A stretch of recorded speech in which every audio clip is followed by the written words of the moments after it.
You know, when you figure out what you value and you understand who you are and what you came from, and then you have these values and you cut away from anything that takes away from these values, all of a sudden you start to create something solid. You get to the essence when you cut away anything that takes away from what's important to you.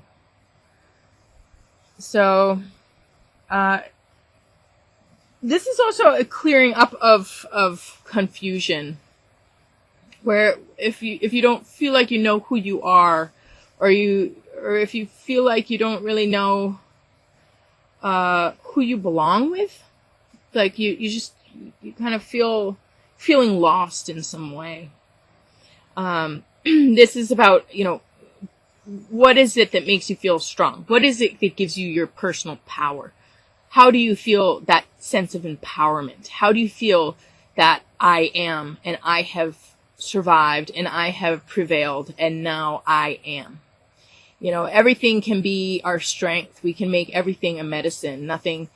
Nothing has to be a poison. All poison can make us stronger, So just understanding what you value, and then kind of removing anything that takes away from that, and really getting back to your roots, understanding yourself, but also, just even doing things that promote your sense of self-worth and your sense of self-confidence. Self-worth, self-esteem, self-confidence are really important here. And what is it that you can do that promotes that? For me, I always tell people I love taking classes. I always feel when I'm a student, I feel it allows me some empowerment to grow and become strong again. So, you can always take classes, or, do, maybe even do support groups, or there's lots of things that you can do. Look up in, your local pages, what events are going on that might be of interest to you, and, get involved in some event that is, promotes your sense of self-worth, or your sense of excitement for yourself and your life. And, strengthen your sense of self here, so that you feel strong in your worth and your confidence and your esteem. And then start to cut away anything that takes away from what's most important to you. And then we move into projections. This is flower, and it has to do with psychic influence and projections. And people really influence us. Who you choose to hang out with, who you are around, who you listen to, who washes your brain. It really does. As much as we pretend like we can not listen to it or not let it affect us, it does. People influence us. So it's about seeing what people are projecting onto us, and knowing that is them. Use that as your reading screen to understand who these people are. And don't take it into yourself. And then you have your own projection, and that is your strength, and that's your power, where you can project onto others. But you got to be careful when you project onto others. I'm assuming, because everybody's watching this, that you're projecting positively on others, with your rose-colored glasses. Or maybe not. Maybe there's some issue you're projecting onto other people. But regardless, you gotta know who they are beyond your projection.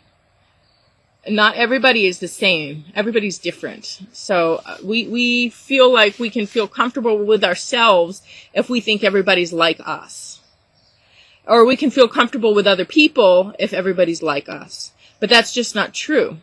When we project, we can make them feel similar, or we can make ourselves feel similar, but it doesn't actually change the actual situation. So, just be careful with your projections, and know that, you're influencing them. And also be careful with what is influencing you. But,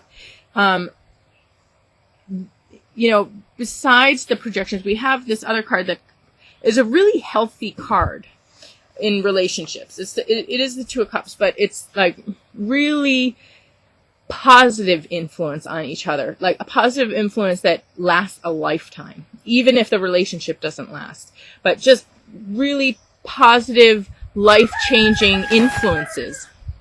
So the story with Quinto is she always had this like autism to her, or she was always kind of freaking out about things all the time, and then she met Loki, and she totally changed, and she followed him everywhere, and she was so interested in him, and her whole character changed. And then unfortunately he became very violent, and I just couldn't have him around because I felt that he was a danger to people, and I had a very peaceful chicken farm, and I couldn't have a chicken attacking people all the time. And it was hilarious. We'd be like in the house, and he'd be like in the window looking for us to attack us. It was pretty funny. There were lots of jokes about Loki.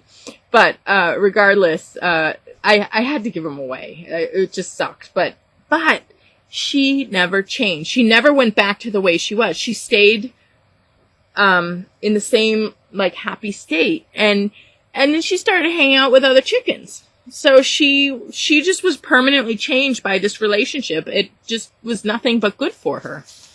So, and then we have the rune here of travel and changing of place and seeing a larger picture. And, I almost want to say going away to come home again. It's like being able to really see things clearly.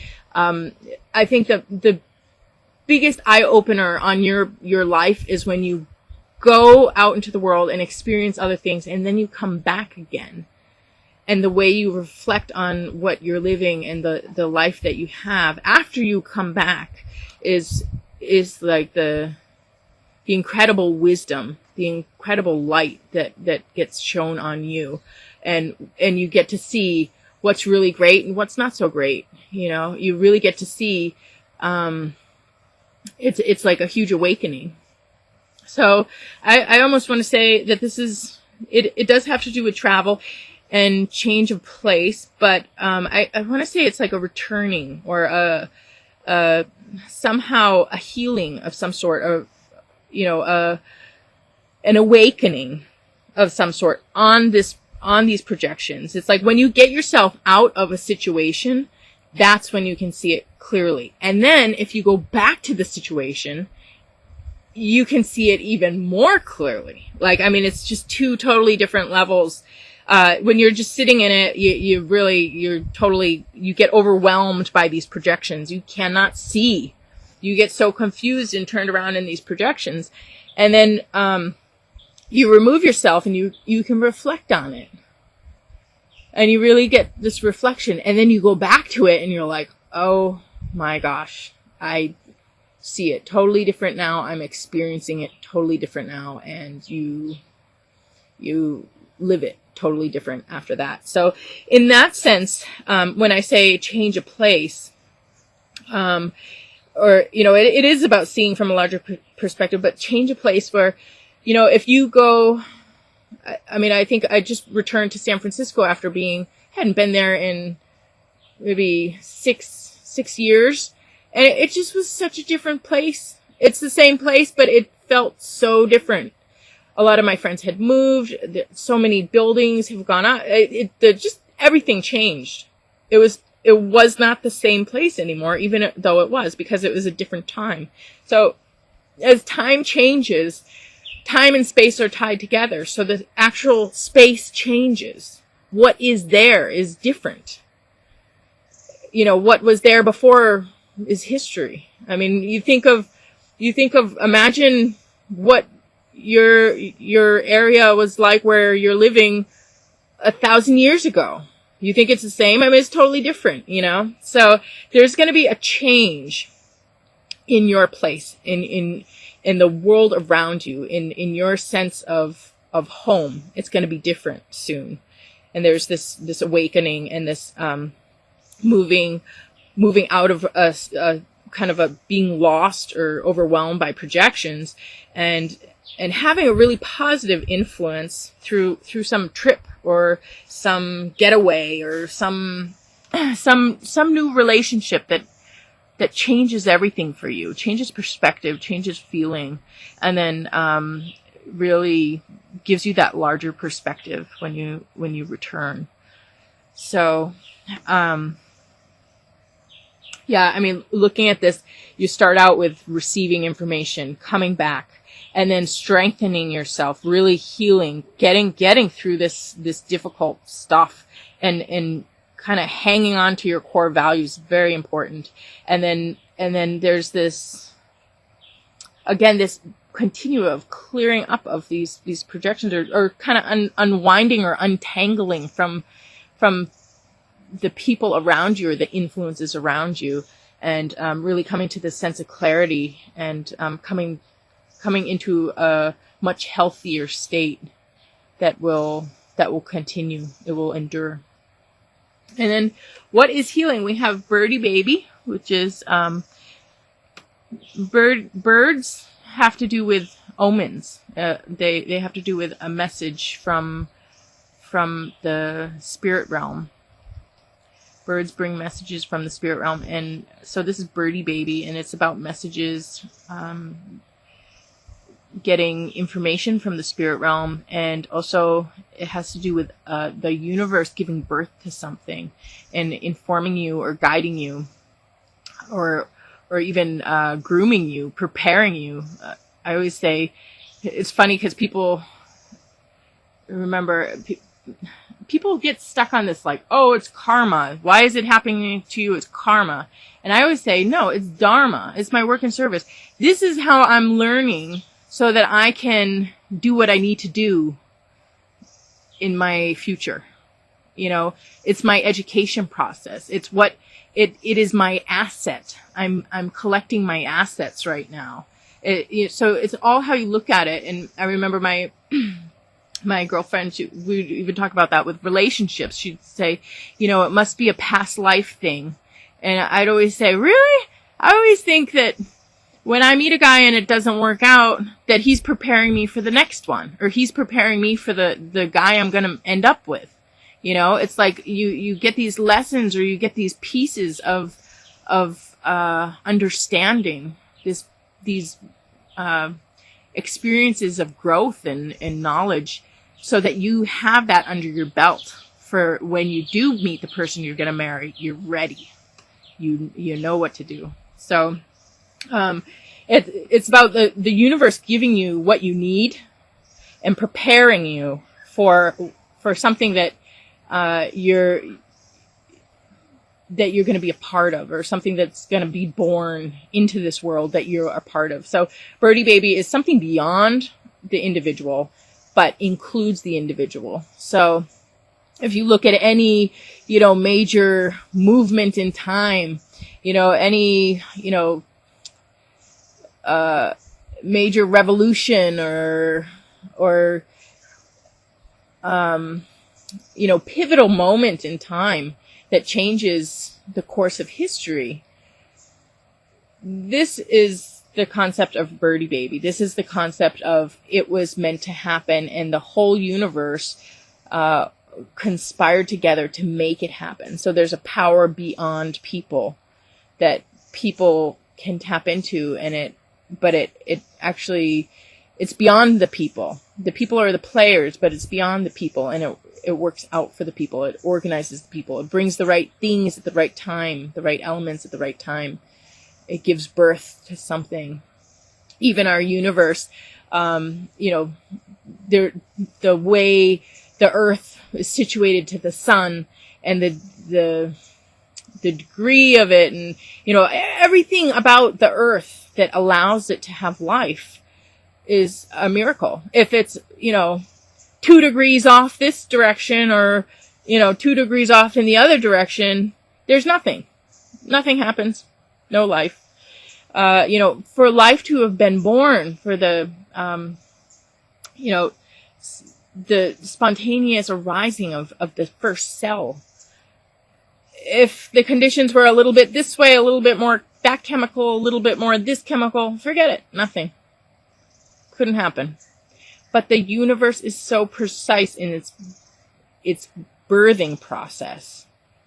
So that miracle of birth that the universe continues to play out over and over again is happening now, and you are a part of it. And then we have, so we have the 2 diamonds, and this is very earthy. So this is like things in the physical world really changing for you. And we have Amma, the Queen Mother, who provides for everybody, takes care, just that relief of like, oh, mom. But it's not just mom. It's like mom to everybody. It's like community mom. She's always a mother to a community. She heads an ashram, or she heads a village, and she is able to allocate resources, get resources, provide physically, provide spiritually, provide emotionally. So all of a sudden you have a safe place, and you have a place where you can heal and grow and feel good. And it's combined with Ansus, the rune of insight and communication, and getting messages. Again, it's kind of like I was talking about getting those messages with Birdie Baby, but getting vision and definition, having understanding the words and the names, the labels, the clear insight. And oh, poor chicken. That's yes, and the young immature chicken is chasing Chai, which means yes. I gotta do something about that guy. I really love Chai. He's such a cute little chicken. But anyway, we'll get out to the live chicken oracle. But that's a little message for you. He's the young man, I call him, and he's immature. He's like a adolescent, and he's chasing the yes. The yes is like the positive, the affirmative, the go. And so there's some irritation. I just want to say there's some irritation on the positivity here. So, but just like with the oyster, you can't get the pearl without a little bit of irritation. So, but anyway, back to this here. We have communication, information, insight. Again, this information, insight, and this is healing. We're getting to the bottom of things. We're getting information. We're getting clarity. We're getting the details, the label. I think of when we do Zazen meditation, or the therapy around that. It's about, first you start out just observing, but then when you start to put labels on things, it puts you up on another level where you start to see. It starts to bring that wisdom in. You start to see what exactly things are and where they're coming from. So there's this communication of spirit almost, as the bird represents also.